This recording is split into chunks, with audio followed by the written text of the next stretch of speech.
for kayaking in Goa. This has been on my bucket list from a very long time, and finally I booked it through Sea Water Sports, and here we go.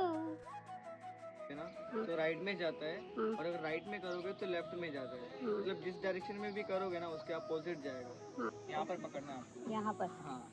Okay.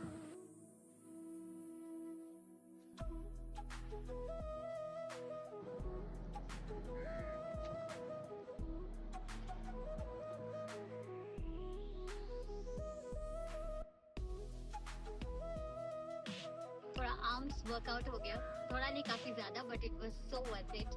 So if you are in Goa and want to try something new and exciting, give this one a shot. Details in the caption. See you in the next reel. Bye.